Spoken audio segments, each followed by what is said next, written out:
Pat Trentman, and he's going to show us all how to put together the chamber motor assembly, and then from there we'll go ahead and put the chamber together and get it running.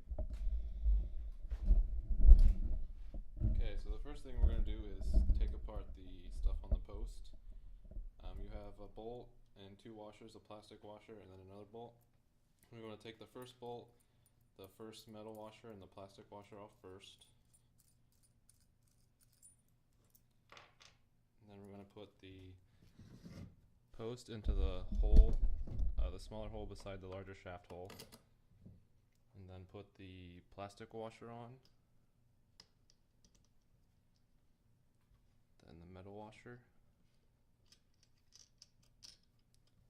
Then the bolt.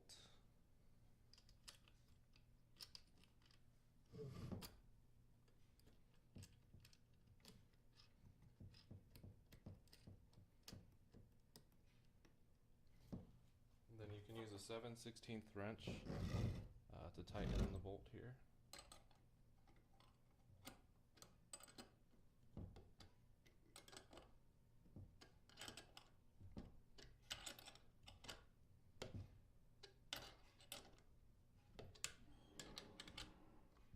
It doesn't need to be super tight, just enough so that it's snug. Is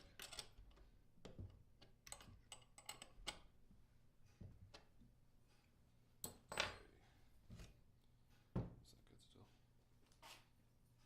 Then next we're going to take the rubber stopper with the plastic or the metal sleeve and put it into the hole.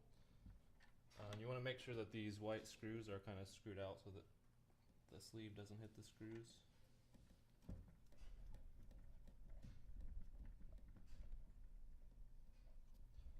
And then you want to kind of twist the stopper in.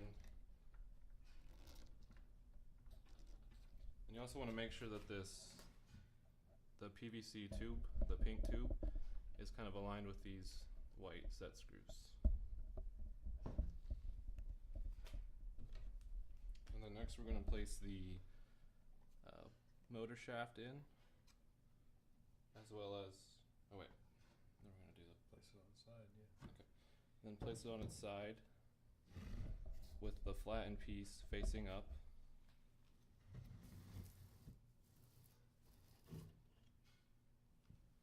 Then we're going to take the propeller with the shaft connector already attached and put it onto the shaft and align it so that the set screw is just on the edge of the metal or the flat part of the shaft.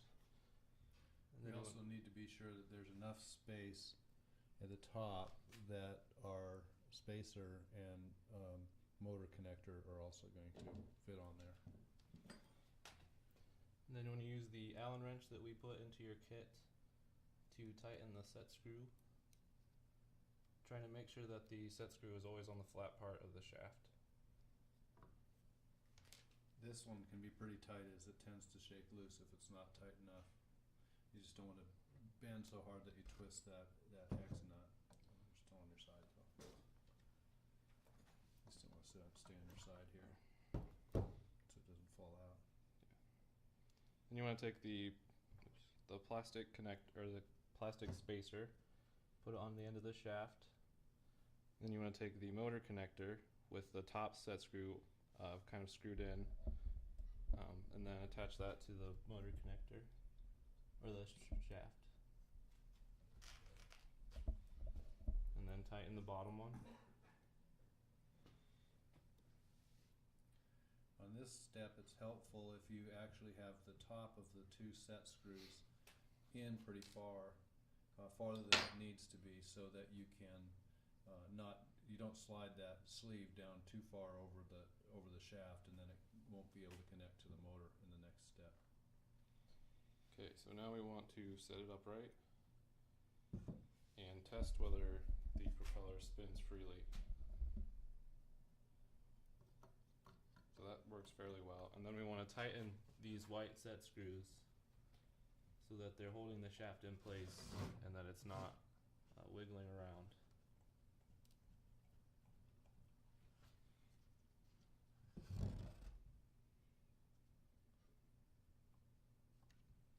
Okay, so now we'll test that and So it's stuck a little bit on one side, so we want to loosen the opposite side just a little bit, and then tighten the side where it was touching.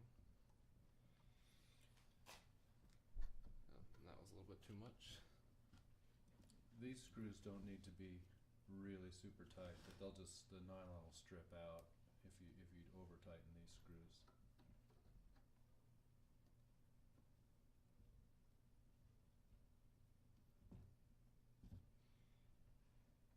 It's also important when you put this in to be sure that there's a little piece of PVC tubing that's on the outside of the shaft sleeve, the brass sleeve, and that needs to be abutting against the ends of those 3 nylon screws. And if it's not, when you put that shaft in the first place, you got to slide that PVC up and down a little bit if it's moved out into the wrong position.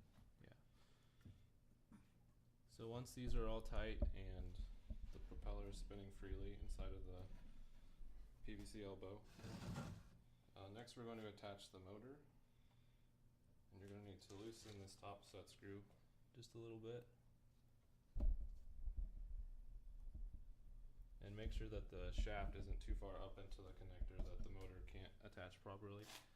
Then you want to take the flat part of the motor shaft and attach it into the connector. And then tighten that set screw.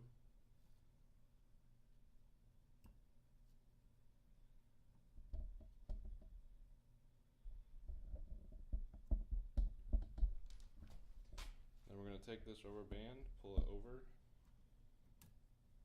and under. Yeah. If this has come out, you want to just be sure that it's coming over the top of all this here. And then the idea is to have it attaching the motor flexibly, yet pulling up on it a little bit to keep the friction. And then the last thing to be sure is that the rubber band doesn't actually touch the part of the shaft that's going to be spinning.